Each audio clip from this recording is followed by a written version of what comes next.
talking about? Give from the heart. Give to the Channel 8 toy drive.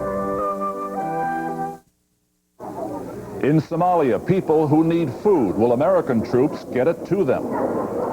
In Germany, an outcry against violence and Nazis. This is NBC Nightly News, reported by Garrett Utley. Good evening. We begin with food. People who don't have it and can't get it and therefore face famine because of war and tribal feuds. First, let's look at Somalia. President Bush, as we know, is ready to send American forces there. And now both leaders of the warring factions in that country say that's just fine with them. The American troops, with United Nations backing, would guarantee the safe delivery of food to those who are dying of hunger. Jim Lukaszewski is with the president tonight in Kennebunkport. Jim?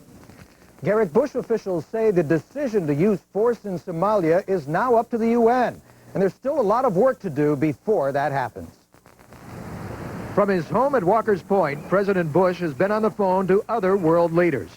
He's trying to build the same kind of international coalition for the use of force in Somalia as he did for Desert Storm.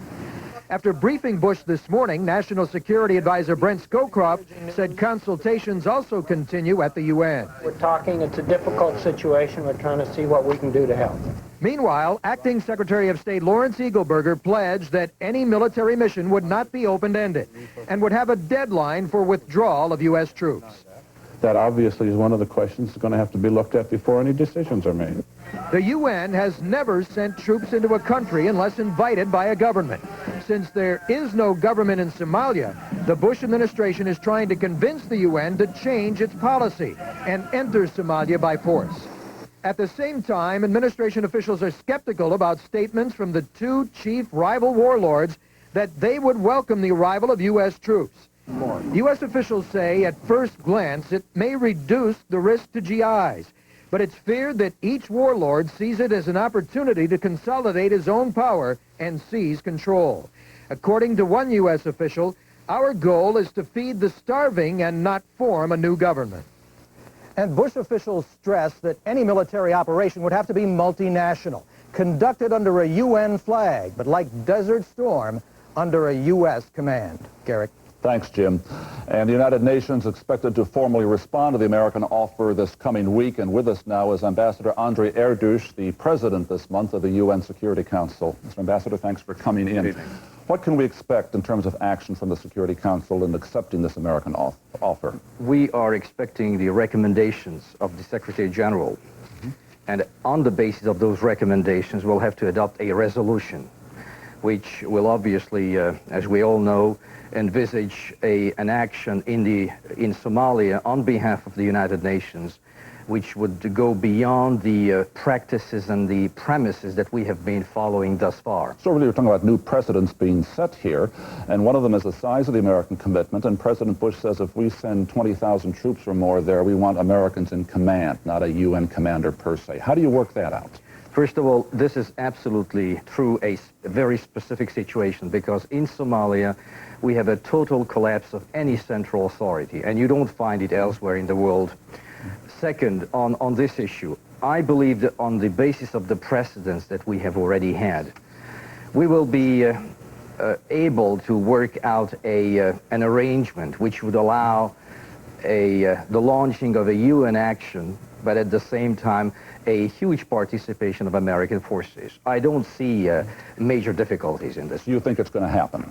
I think it can happen, and we're familiar with the scenarios that we have had earlier on a similar situation. Well, Ambassador, thank you for being with us. We'll wait to see what the Security Council does do in taking up this American offer this coming week. Of course, the United Nations is also deeply involved in the situation in Bosnia, and you could see some of that happening in that troubled land today. What happens when aid does get through? You could see it, for example, if you were one of these people In the town of Srebrenica, the arrival of this UN convoy today was a gift of life for them. It was the first relief supplies to get through since last April. The 70,000 Bosnians there were almost out of food. The town has no electricity. The hospital has no anesthetics. Operations, including amputations for battle wounds, are performed without painkillers. Surprisingly, the supplies today did not include any medicine. However, they did include food, but only enough for 2 weeks. The UN says it will be back, but it's not certain that the Serb forces who surround Srebrenica will allow them back. That's the situation there. As we cover other developments on this Saturday, we'll report next on our economy here at home. Will holiday shoppers give it an important boost? And on Focus this evening, we look at bargains to be had as we continue. If you're looking for a great vacation, I've got just the place. In the morning, in the evening, ain't we got fun? Not much money, oh, but honey, ain't we got fun? The food is great here, there's never a bill. We'll pay a great deal, let's not miss a thrill. Take a 3, 4, or 7-day fun ship vacation on Carnival, the most popular cruise line in the world. There's a smart way to doctor a cough. Robitussin cough drops. Try this. It works. With an active ingredient that speeds soothing relief to your cough. Try this.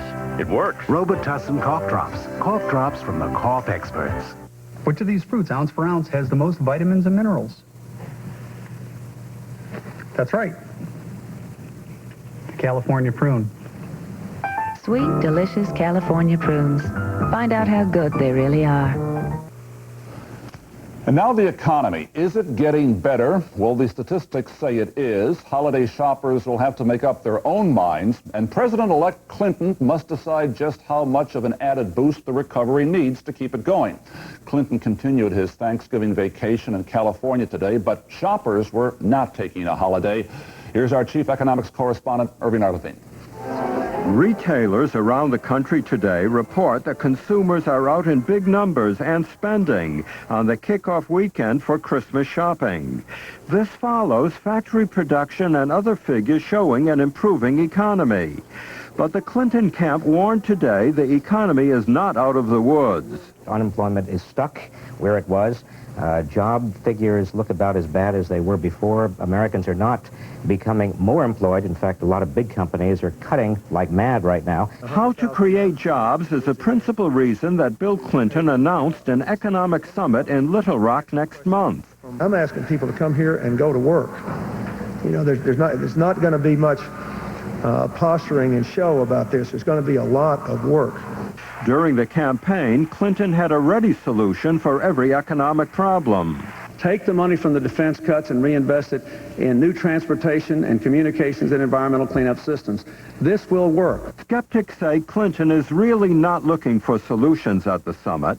This is going to be great publicity. It's going to show we finally have a president who's an activist and who cares and who is listening, and this will help his popularity. The economic summit, which President Ford called on taking office, backfired. Its only result was a widely ridiculed win button for Whip Inflation Now, which didn't stop inflation from taking off. To avoid a repeat of the Ford summit failure, Clinton advisors are trying to deflate expectations. Perhaps the word summit was the wrong word to use. It's an electrifying word. It attracts enormous media attention, and it creates the wrong impression. No one looks for any new solutions to emerge from the summit. Bill Clinton can only hope that the summit creates no new problems for him if it fails to live up to what the public may expect. Irving R. Levine, NBC News, Washington. Bob Packwood is a U.S. Senator from Oregon. This week, several women accused him of sexual misconduct towards them over a period of 20 years. Yesterday, he acknowledged that he has a drinking problem and he apologized for any misconduct. Now, in the past, that might have been enough. Today, it may not be. Here's John Gibson. In Portland, the Packwood apology was not going over well. Two women who had accused him refused to forgive. It's not good enough. It appears to be an attempt to blame his behavior, partially at least, on alcohol. And at least in the situation that I was in, there was no alcohol involved. Julia Williamson said Pack would try to take her clothes off in his office 23 years ago. That doesn't seem to me like the behavior of someone who is remorseful or who is really willing to take responsibility for their actions. In his statement of apology, Packwood promised to cooperate with the Senate Ethics Committee investigation, promised to seek alcohol counseling, promised to take other appropriate steps. The most appropriate step he can take now is to resign. Former Oregon Supreme Court Justice Betty Roberts leads the Oregon effort to force Packwood out. I'd be happy to give the guy a break, but I don't want him as a United States Senator. In Portland, Packwood's statement was not quieting the storm. I think he should step down. I think he's lost all credibility. I think that it sounds like there was more than just alcohol involved, and it sounds like kind of a convenient excuse. Packwood has earned a reputation as a leader on legislation on women's issues. Now, Oregon Republicans are pleading for understanding. Frankly, the senator's a human being, too. Newly elected Senator Patty Murray of Washington says she will introduce legislation to make members of Congress subject to federal sexual harassment laws. Like other senators, Packwood is currently exempt from those laws. John Gibson, NBC News. We go back overseas now to Germany. The neo-Nazis there are small in number, but very violent in action. And today, police announced that they raided the homes of one organization which was banned yesterday. And there they found weapons and explosives. The right-wing violence in Germany is the reaction to an economy which is weakening, and the number of foreign refugees which is soaring. The refugees come to Germany because the door has been left open. They call themselves the seekers of political asylum. Many Germans call them the seekers of jobs and a better life. This year, almost 500,000 people are pouring into the country, which is already densely populated, in a recession, and struggling to pay the rising cost of unification. More than half of the refugees come from what was Yugoslavia and Romania, as well as other East European countries. Others come from Africa and Asia. Germany is the promised land. Its constitution promises that any person claiming persecution back home has the right to asylum. By law, they must be taken in, provided with housing and social benefits while their cases are heard. That can take 2 years at a cost of more than $9,000 per refugee per year. And that adds up to billions in tax money. Now, German Chancellor Kohl and opposition parties agree the system granting asylum has to be tightened up and speeded up. German leaders felt that by opening the door to refugees, they could help atone for their Nazi past. Now they face the challenge of the present from neo-Nazis, and today there were several demonstrations against them. In Germany, here's Rick Davis. The shout, "Nazis out," heard over a small town in Germany. The red-roofed skyline is scarred. The black spot is the shame of this place.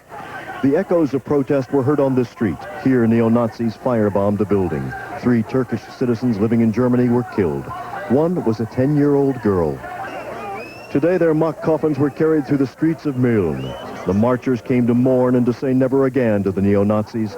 There were Turks and there were German families. Anti-Nazi protest wears many faces. The radical left believes Nazi violence must be answered with violence. The government has begun a crackdown on neo-Nazis. One group has been banned. The shout is, "We don't want Nazi pigs." The photo is of Christian Worsch. This is Worsch in an underground bunker with his violent followers. Security forces say he is the most dangerous neo-Nazi organizer. These rare scenes of a meeting are from German television. The bunker is in a forest 60 miles from Berlin. A former East German Army base is their headquarters. The faction may be the next group banned. That may just drive them underground, making them harder to identify and watch.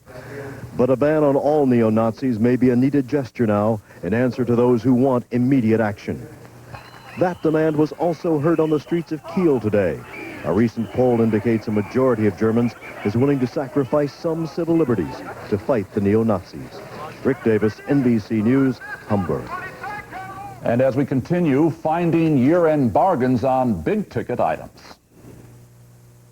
An hour into the job, he sensed something was wrong. He thought it was just a little congestion, but when the cough and the burning fever kicked in, he knew it was more. Kevin Ross is no stranger to pain, but this is the flu, and that calls for serious medicine. Doctor recommended Theraflu, strong medicine in the soothing warmth of a hot liquid to ease flu symptoms fast. Theraflu, your flu misery stops here. And for powerful nighttime relief, new Theraflu Maximum Strength Nighttime.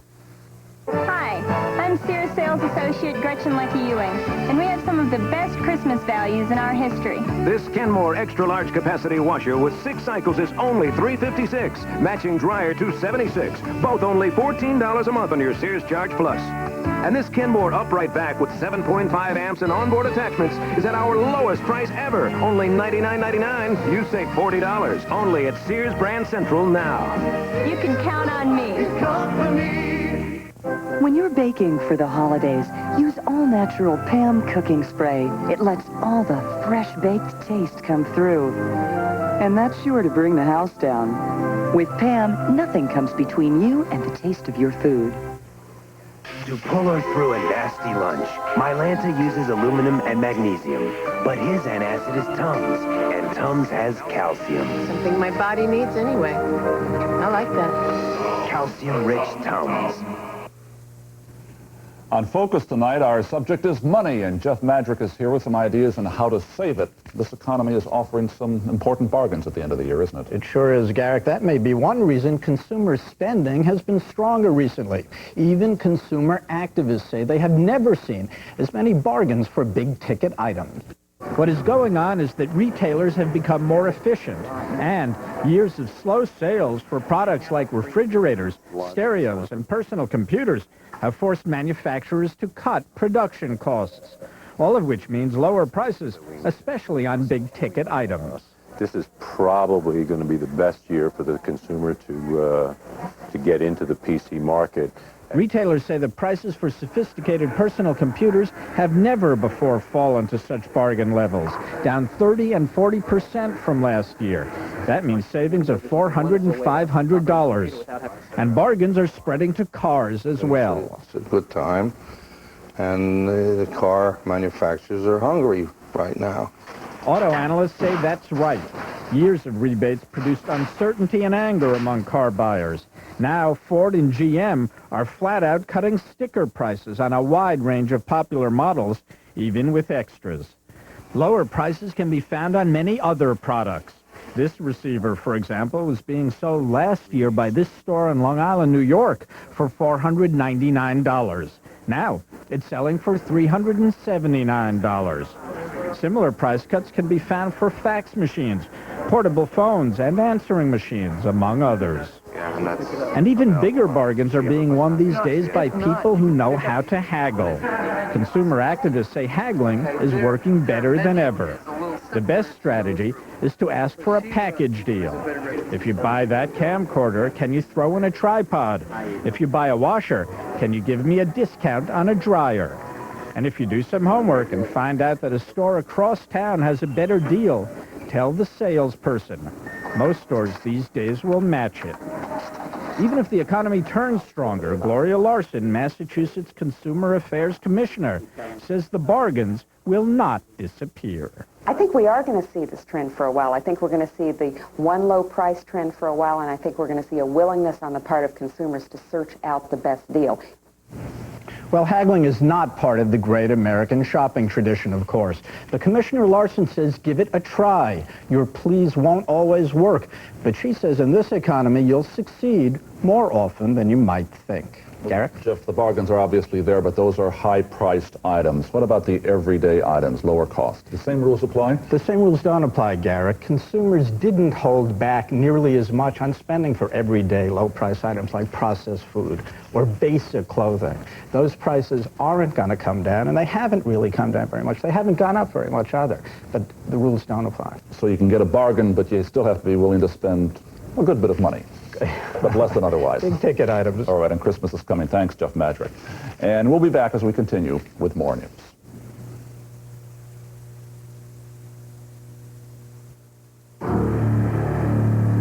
In October, Chrysler Corporation introduced its cab-forward cars, the Dodge Intrepid, Chrysler Concorde, and Eagle Vision. By November, these cars, along with our Jeep Grand Cherokee and our Gold Standard minivans, had swept up award after award, including Automobile Magazine's prestigious Automobile of the Year. Today, the Chrysler Corporation is the most award-winning automotive company in the world.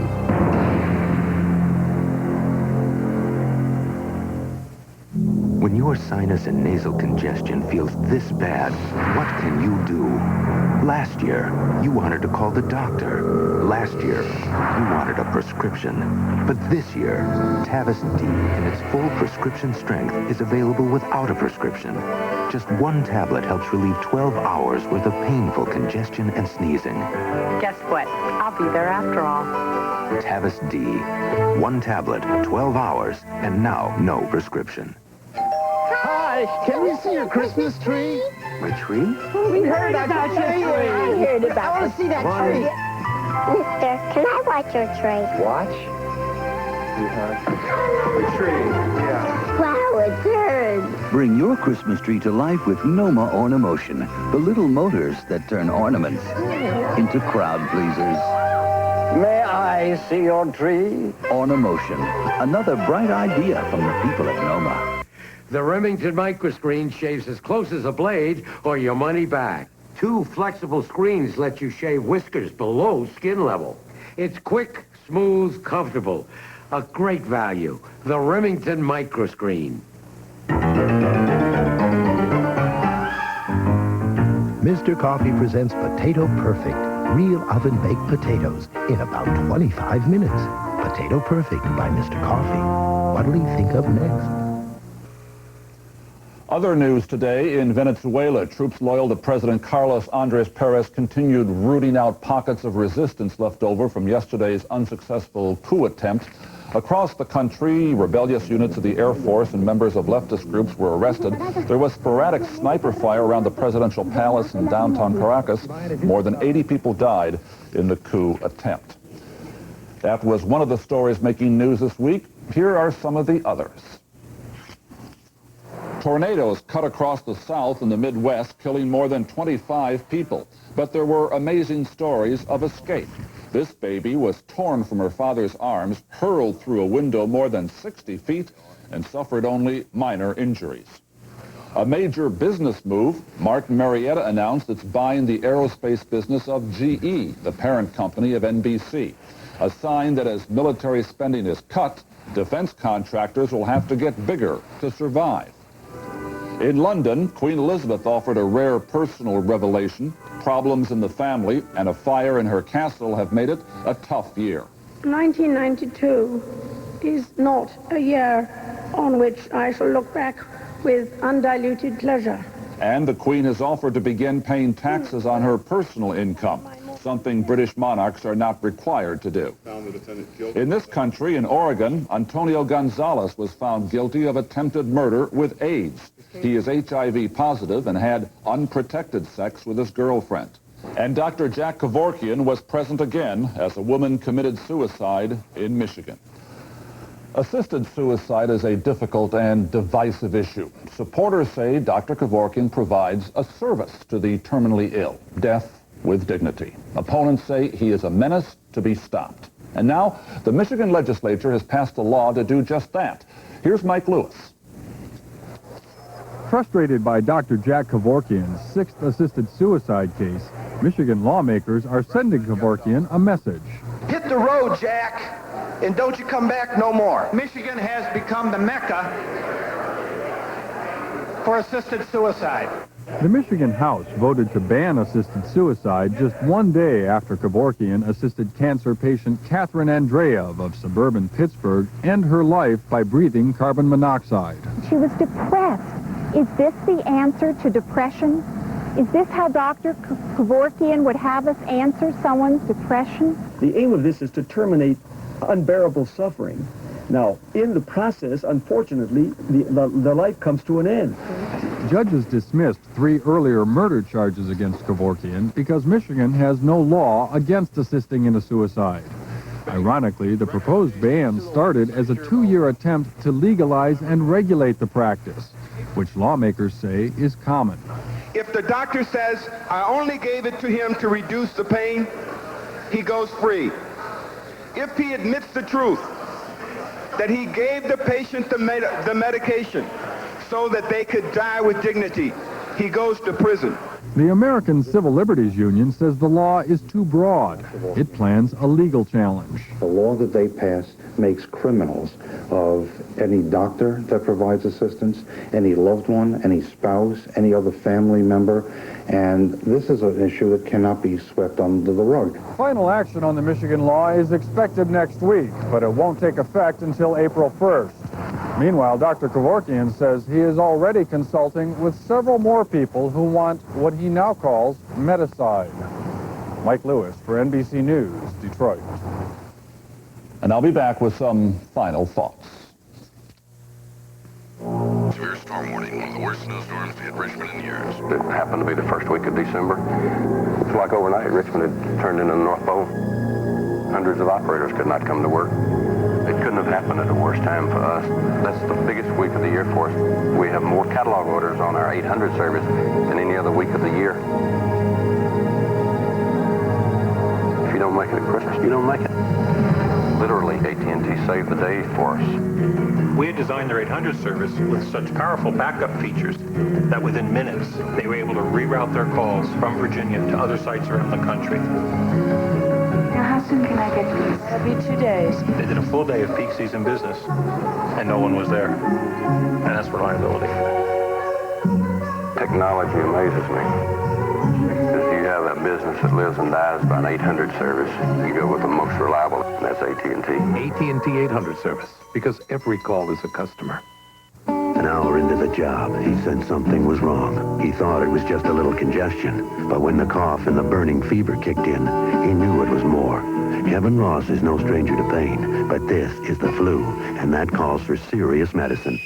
Doctor recommended Theraflu, strong medicine in the soothing warmth of a hot liquid to ease flu symptoms fast. Theraflu, your flu misery stops here. And for powerful nighttime relief, new Theraflu Maximum Strength Nighttime. Norelco says don't shave your legs, baby them. With Norelco's incredibly close, comfortable shave that leaves you baby smooth, baby soft. Norelco Lady Shave Razors, dry or wet, we make close comfortable. Finally this evening, the heavy responsibility of being a consumer. Remember when Christmas shopping was about giving a present, making someone close to you happy, and that was it? Not this year. Here we are at the start of the Christmas shopping season, and the question is whether we, as a nation, are going to spend our way to economic recovery. Consumerism raised to civic duty. The signs this week were encouraging. Economic growth is up, inflation and interest rates are still low, and the most important leading indicator, consumer confidence, is rising. In fact, what is happening right now is that we're having our second election this fall. In the first, a new president was chosen. Now, we are conducting a referendum on the economy. The polls will be open until December 24th. The ballots come in 3 sizes: cash, check, or credit card. The result in some ways could be as important as the one on November 3rd. And that's why retailers, economists, pollsters, and no doubt Bill Clinton are all watching consumers so closely. Every Christmas purchase is counted as a vote for recovery of confidence in the future. And this is one election in which it is legal, even encouraged, to vote early and vote often. And that's our look at our world this Saturday. I'm Garrett Utley. Good night for NBC News.